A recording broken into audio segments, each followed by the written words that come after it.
Hi folks, quick video. Okay, the one I've just done, talking about if you need healing, try this, that one.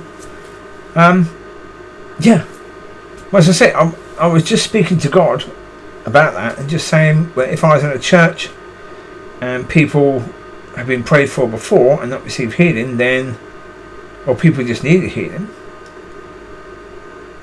then okay, I do that, because visualizing,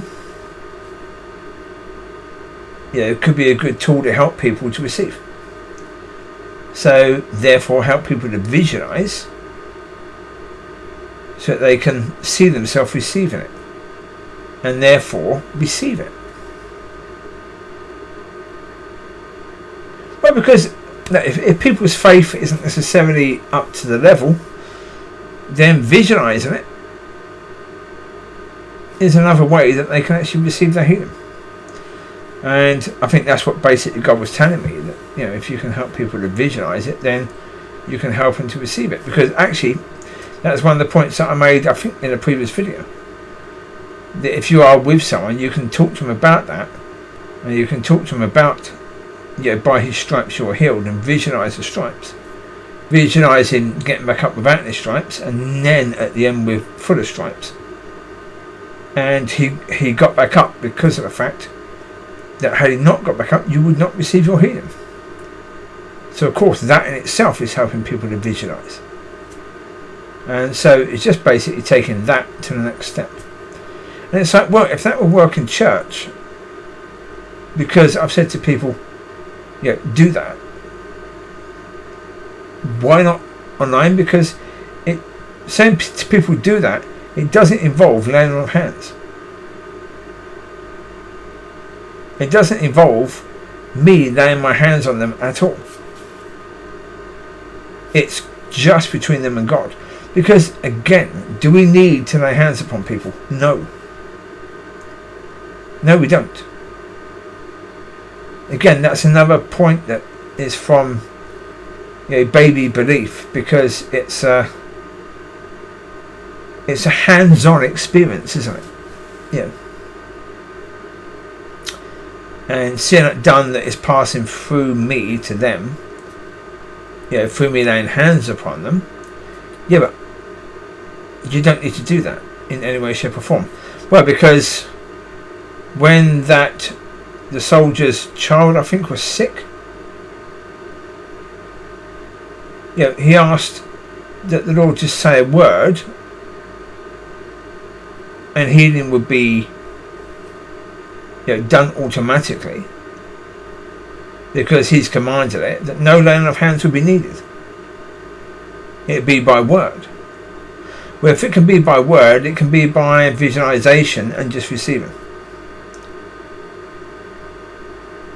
Because you can go by the words spoken in Scripture.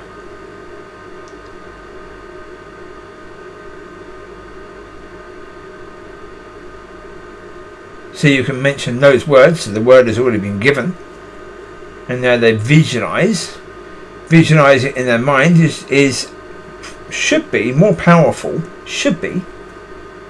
than the laying of hands. Because if anyone truly believes that healing can come through me, then they need to be locked up. Seriously, they need to be locked up. Because healing can't come through me. There's no possibility. It's already been done. My job, even if I'm laying hands upon someone, is to help them to receive it. That's all. Me laying on of hands is simply trying to help them to receive it. If they choose not to receive it, it won't happen.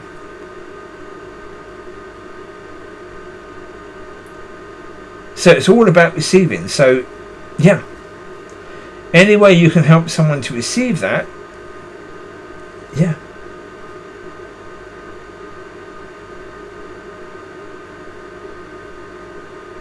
that's the point. I mean, it's like, I said a while back on one of the walks in the woods, quite a while back now,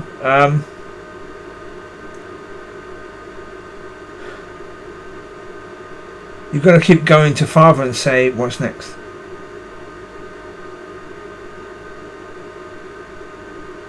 mean, the whole idea that we do things the same way, as I said earlier, if that was the case, we'd still be in nursery school. That level. We'd still be there doing that level of education because,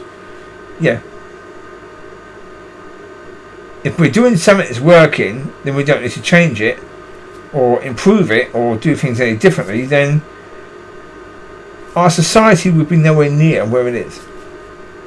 Now, it doesn't mean that with God's system we change it just for the sake of changing it, but it is a case where we keep going to God and saying, okay, next. Is there anything we can do? Is there anything we can do better than we have been? Well, as I say, I mean, the Bible is a small book, a very small book. Not that many pages, and the pages are quite small. When you think about the fact that it has so much information in it, really, it's quite small. If it's teaching on how to live, how to walk as a Christ in, it is very small. It would be impossible for it to have what you need to do as a Christ in, as a baby, basically a Christ in, and what you then need to do as more mature. Basically junior, because Christ in is junior or infant. Junior or infant. Could be lower than junior, could be infant, I'm not sure. But it's around that sort of level.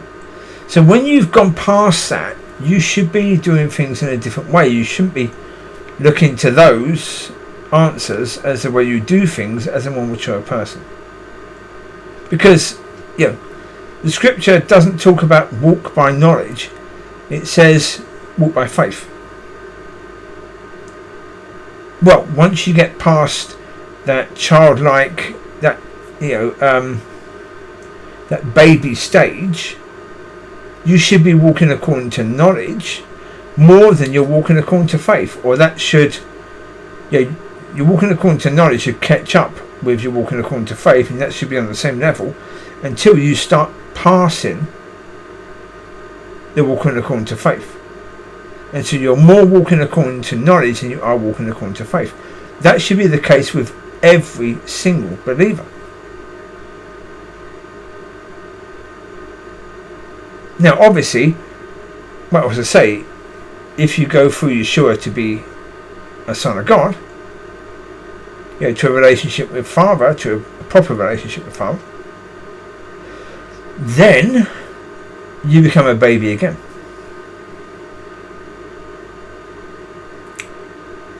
But you're learning something new. You're now learning His nature and what it is to walk according to the nature of Father. Because the nature of Christ in is very different. Because the nature of Christ in, I mean, basically Paul said, be like me. So to a certain degree, it's like Paul. Paul is nothing like the nature of Father. Not really. He was on a journey to be more like Father. But at that point in time when he said, be like me, he wasn't that. I certainly don't think he was. He was on his way to being there, of course, yes. Yeah.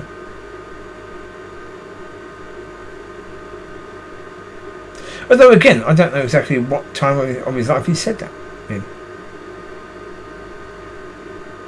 But be more like Paul and be like Father. Very, very different. So yeah. You have to learn again. You have to learn new ways of thinking. So always it is a case of saying, okay, Father, what's next? So anyway, I'm just explaining why I did that, because obviously it's a non-tried thing. But okay, as I said at the end, if you try it and it works, great. If you try and it doesn't work, you haven't really lost anything, have you? Yeah, not really. You've tried something that was unproven. It might work with some, it might not work with others. Because, Can I say to each individual person what they need to receive their healing? No. No, because I don't know the people. But to some people that will work. And if to some people, if say to 10% of people that will work, then that's cool. Even if it helps 1 or 2 people receive healing, great. Great, that's the point. Yeah. So there you go. I'm going to leave you to it. That was just a lot of waffle really, but yeah. Okay. But I mean, hopefully in the future there'll be more things that I can put out there that people can try it. I mean, there might be more ways of receiving healing. I don't know. I just have to see what God does. But you take care. God bless. I'll speak to you soon. Have a wonderful Sunday. Yes. And yeah. Enjoy.